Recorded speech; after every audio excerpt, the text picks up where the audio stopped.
We're going to keep it in Canyon, talk with the head coach of the West Texas A&M Buffaloes. Join us now.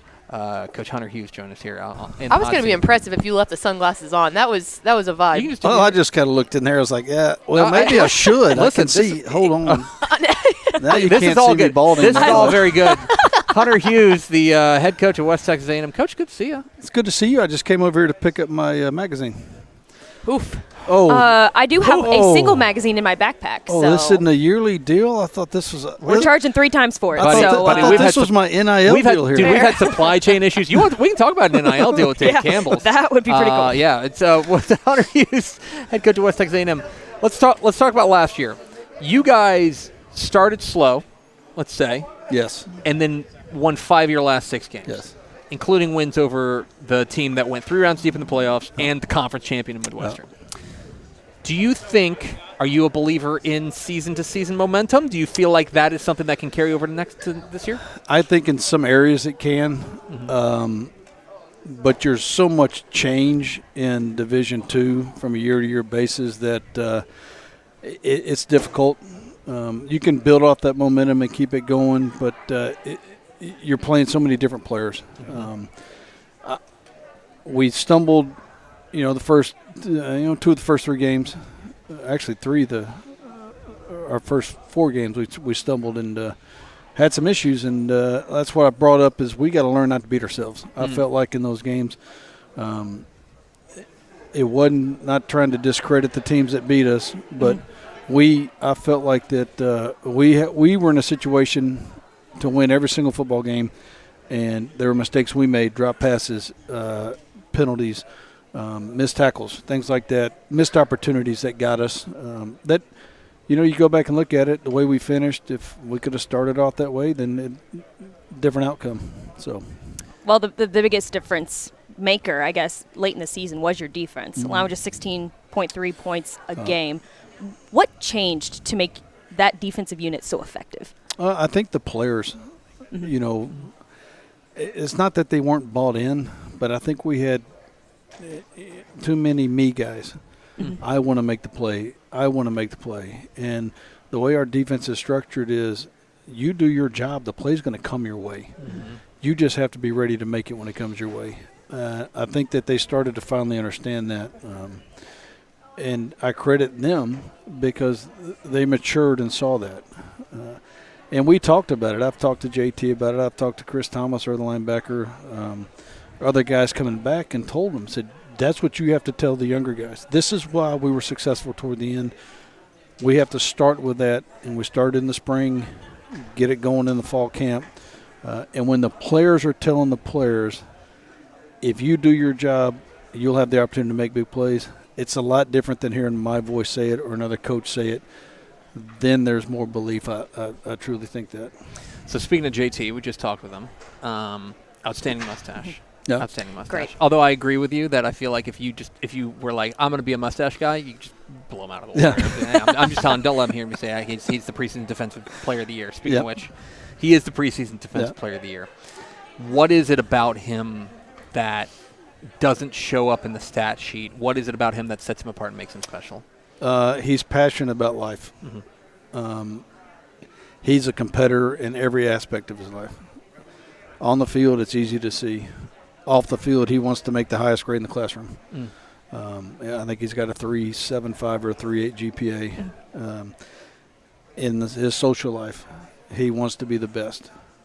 He does a great job of getting involved in the community. As the vice president of the SAC, he does a lot of things. And they lean on him a lot because they know he'll do it. But he's a college kid. He's made some mistakes, and he's learned from them. But I made mistakes. Everybody in here has made mistakes. It's how he has responded to those mistakes and made himself better because of those mistakes. So I just told somebody, I said, if I had a daughter, I would tell my daughter that's the guy you want to marry because of the way he does everything, and he does it all with great passion. So I'm glad I don't have a daughter enough to worry about that. Yeah, I was going to say. Yep, that's Yep.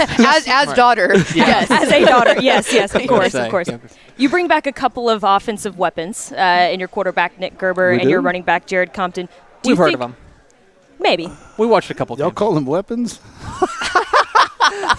That's a wait. Oh, okay. We got some offensive.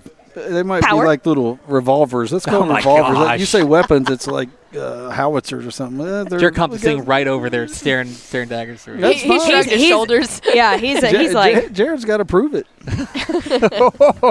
yeah. We I can go think through so. We need to get Jared Like on you here to said, defend Bruce. himself. Get him on. But Yeah, do you think- exactly right. Do you think this offense could be better than last season down the stretch? This offense better be better than last year because our defense is going to struggle. We're going to have to outscore some people, I think, at first. We lost a lot more returners on offense, a lot more experience on offense than we do on defense. So I think that I'm looking to our offense to carry us until our defense can start to gel. I think that it really helps our defense during fall camp to go against our offense. The weapons they have, as y'all say it, I think it prepares us for what's going on in the season. We try to do in fall camp be a little more physical than what we might see sometimes. Our goal every year is to have our defense in fall camp play the best offense in the conference, and our offense face the best defense in the conference. And that way your competition is going and you're building on that. So, I think, I'm expecting a lot of big things from our offense. Well, look, Jared was a star at Lubbock Coronado. Nick Gerber was a star at Levelland. I'm biased. Ooh, Matt I Wilson think up they're, in here. I think they're stars. I think they're stars. Fine. Okay. You're entering your 6th year there in Canyon. How much have you seen this program change from the time that you arrived? Because it's a program with good history and things like that. But this is what I've seen. Our first 3 years, I was thinking, man, this is exactly the way I want it to go. COVID hit, adversity hit, and the landscape changed a little bit for really life and how you live life. I don't know if myself adapted to that change in life for those kids and what they were going through. So I think we dipped down, and I'll take full responsibility for that. Now learning more about what kids deal with and what I have very high expectations for my kids, very high. I don't think they've had those expectations, or nobody has put those expectations on themselves like I have, and I demand things to be.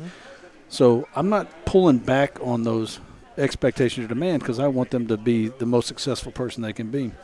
I think my methods of doing that has changed, and I think we're starting to get back to where we were.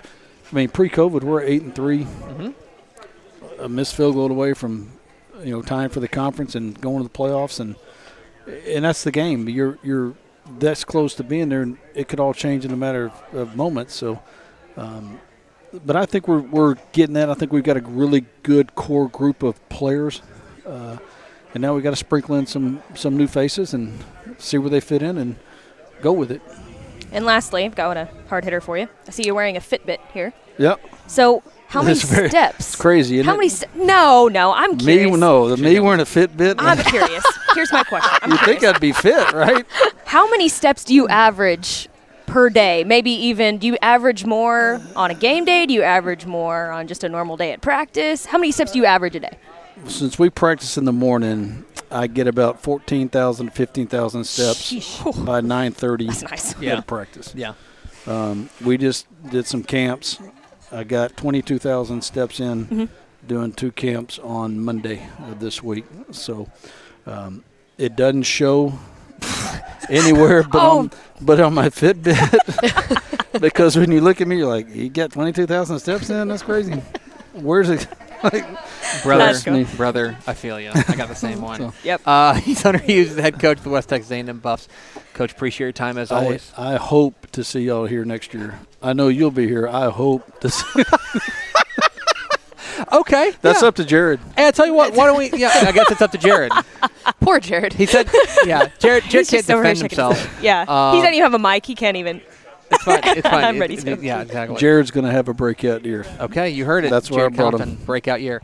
Coach, appreciate your time, my friend. Absolutely. We'll see you Thank next you year, guys. no matter what. I hope so. Okay.